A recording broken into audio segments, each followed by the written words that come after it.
351-5358. And don't forget, we also do men and children's cuts too. 351-5358. Hello, gorgeous. All right, 20 minutes after 8 o'clock. Thank you for tuning in. When we first started hearing about using corn to create fuel, it sounded like a good idea. I remember thinking, well, that's a good idea. I mean, if we run out of oil, who knew you could make fuel from corn? Who knew that you could do this? And it sounded like a good idea. And maybe one day it will be a good idea. But you and I passed two cars that were absolutely on fire. One was I mean burning up. Yes. We were on our way to Nashville. It was it was like still dark out. And this car was completely engulfed in flames. And I said to you, how is it possible? I don't remember seeing so many cars on fire. And so we talked about it the next morning, or the next, whatever it was, Monday morning when we got back. And we had a couple of callers who said, yeah, my car also had a fire in the engine. What happened was I've been using the ethanol or the mixtures, and what it does is it eats through the rubber. And I said, oh, my goodness, somebody didn't do their homework when they started doing this. And so the cars weren't really equipped for this. Now, I don't know a whole lot about mechanical things, but I know this, that when I go to the gasoline pump now at some gas stations, they have a nozzle that says ethanol free. I don't know if you have to pay extra for that. And the way it was explained to me is that if you have a motorcycle or something that doesn't require or that can't handle ethanol, I think some lawnmowers can't, then you get your gasoline from that one, because even if you say I want the ethanol free and you get it from the one hose handles all gas part of it, you will have a little residual ethanol mixture still in that hose. So they have one hose. You've seen this one at the Pilot gas station. So let's talk to a guy who would know way more about it than us. Paul Navarro is on the phone. He's a professional engineer. He's the president of Navarro and Wright Consulting Engineers. He's recognized as a 40 under 40 recipient by the Central Pennsylvania Business Journal. He's going to talk to us about things we need to do to urge our government to reform the federal renewable fuel standard and what that means. And let's see, and he might not even agree with what I've said so far. I don't know. Good morning, Paul. How you doing? I'm doing great, Larry, and thanks for having me. Oh, you're welcome. Where are you? I'm actually in Washington, D.C. today with a large coalition here. We're going to make our visit up to the Hill later today to talk to our legislators about the RFS and what needs to be done with it, or what we feel needs to be done with it. I think the RFS, when originally was enacted in 2005 and amended in 2007, it had as its main goals to reduce our dependence on foreign oil and simultaneously create a better environment. So at that time, did it look like a good idea? And now it needs to be changed because it turned out it wasn't? You were right. A lot of people thought, well, if we run out of oil, we'll just burn corn, right? Right. But it has had a lot of unintended consequences. In several areas, the environment has been affected considerably, and the engines which you mentioned, yes, it does have a severe impact on some of the smaller engines, lawnmowers and boaters. Florida, for one, is probably one of the leading states in the nation with marine businesses. I think we have some representatives in our coalition. Oh, right. From boating associations in California. But close to 2,000 businesses in Florida are marine businesses. And it just, I guess at some point, it was decided that you better put a warning on these pumps to allow these boaters to fill up with non-ethanol gasoline, because I'm sure many of them were seeing their engines' lives shortened by several years. It just has the way it burns. It just has very detrimental effect on those engines. So somebody might say we need to redesign the engines, not the gasoline. But you did say something earlier that I wanted you to comment on. It sounded like you were saying that the whole purpose of the renewable fuel, the corn-based fuel, was to protect the environment. It sounds like you were hinting that it didn't work that way, that it actually causes problems also? That's right. I mean, ethanol it takes hundreds it takes hundreds of acres to produce gasoline, to produce ethanol, and hundreds of acres of corn to produce the ethanol. So by requiring 10%, the total volume that is needed, it's millions of acres. So there's been a large amount of deforestation that has come about. There has been the amount of water that it takes to refine the product into ethanol is considerably greater than what we would take to refine a gallon of gasoline from crude oil. And there's just a lot of other, as far as the benefit, really, in terms of emissions, the life cycle of emissions for ethanol is equivalent or nearly equivalent to what we are getting from a gallon of gasoline. So really, we're not getting the clean air that we were supposed to get. Is the whole pod used or just the seeds to make this? I'm sorry, Robin. Can you repeat the question? Oh, do they just use the seeds of the ears of corn to make this, or is the total pod used to make? No, just the seeds.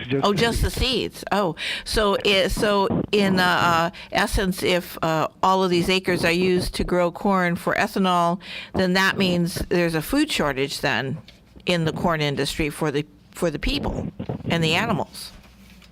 That's correct, and that's one of the main reasons that has a severe impact on farmers. 40% of the corn that was produced in 2012 in the U.S. went to ethanol production. So that's a lot of bushels. So go ahead. I'm sorry. It has had an impact on the price of food. I mean, it just costs more for the farmers to feed the cattle. And by the time, meat and any other corn products get to the market, they cost more because we're directing it towards ethanol production. So you're going to talk to legislators today. Is the renewable fuel standard and ethanol mandate standing in the way of common sense? I mean, if we've learned something over the last 10 years, shouldn't we amend the things that need to be amended because of what we've learned? Well, that's what we're here in Washington to discuss that with the legislators, point out some of the facts or what this is really costing and what his real benefits are. We think that it needs to be modified, particularly in light of the changing energy portfolio for America. I mean, we are developing some other resources that are within our borders. Natural gas in several pockets, particularly in Pennsylvania, where I'm from, right?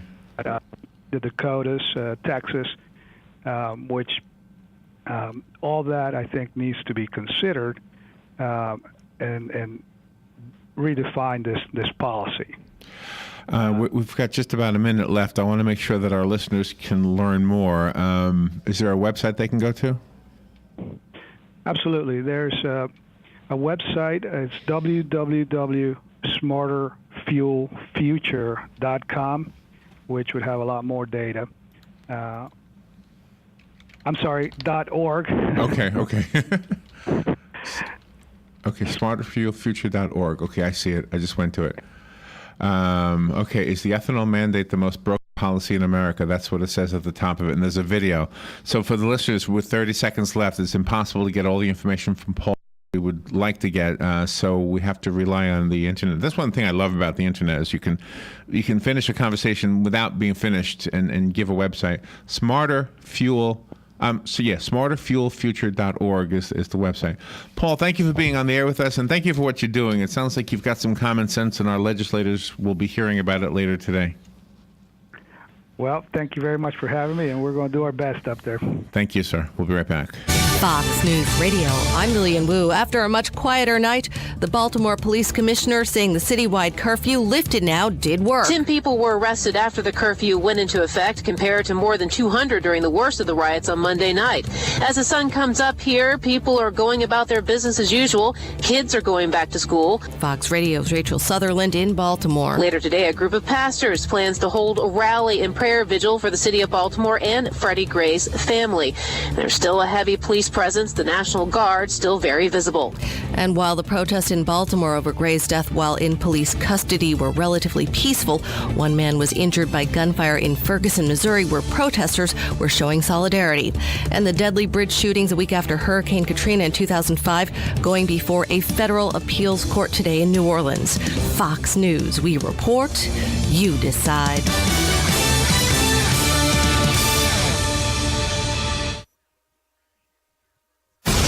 Fox News Early Prime, breaking down business news and its impact on your bottom line. Your World with Neil Cavuto. That's how I do business. That's why I am business. Bold positions and brash opinions on the topics America is buzzing about. The Five. How do you think this will set in with the American people? This will be the pulse of the nation. Washington insight and political know-how from the best in the Beltway. Special report with Brett Baer. The epicenter of the political world is here. The number one place for fair and balanced coverage. Fox News Channel. What's wrong with working hard to make our lives and our kids' lives better? Nothing. At Fox Business, we don't have a problem with success. We have a very big problem with those who get in the way of it. We don't come out of the box bashing those who make money, just the politicians stealing it and the bureaucracies wasting it. We're not just sitting behind a desk. We're out in the field, on the floor, with the folks. Because when a story moves forward, so do we. Fox Business, the power to prosper. Check your local listings.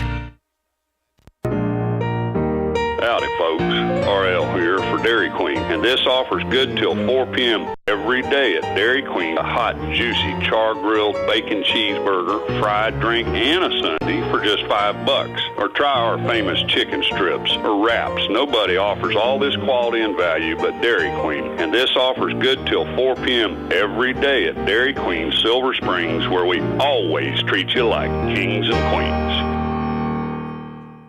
Are you tired of not using your home's outdoor space for entertaining or relaxation because of all the bugs and leaves? Consider adding a beautiful screen room or glass enclosure. We are Superior Aluminum and Design, a family-owned and operated business with 20 years experience in the aluminum industry, and we are accredited by the Better Business Bureau. If you appreciate superior workmanship, call Superior Aluminum and Design at 817-8058 or visit us on the web at superiораluminumdesign.com. Hi, Danny Warfel here. Get moving with Florida Credit Union's fast and easy loan approval process. Let Florida Credit Union start up a new car loan for you today. No more waiting, hassles, or stop signs. You can even apply online. With a strong financial team behind you, you can enjoy great rates and fast approvals. It's all about personalized service and a streamlined process. Florida Credit Union, connecting your money to your life. Real estate is the largest and most personal investment that any of us will ever make. Be sure to tune in Tuesdays at 10 a.m. when Bob Kennedy, owner of Berkshire Hathaway Home Team Realty, will be answering your questions and discussing real estate. So remember, that's Tuesdays at 10 a.m. Call 622-9622 with your questions. It pays to be an informed buyer or seller. This is news you can use from Berkshire Hathaway Home Team Realty and your friends here at WOCA. Career Source, Citrus, Levy area brings together business and community partners, economic development leaders, and educational providers to connect employers with qualified, skilled talent and job seekers with employment and career development opportunities. Tune in the first and third Wednesday of each month at 9:30 a.m. to Career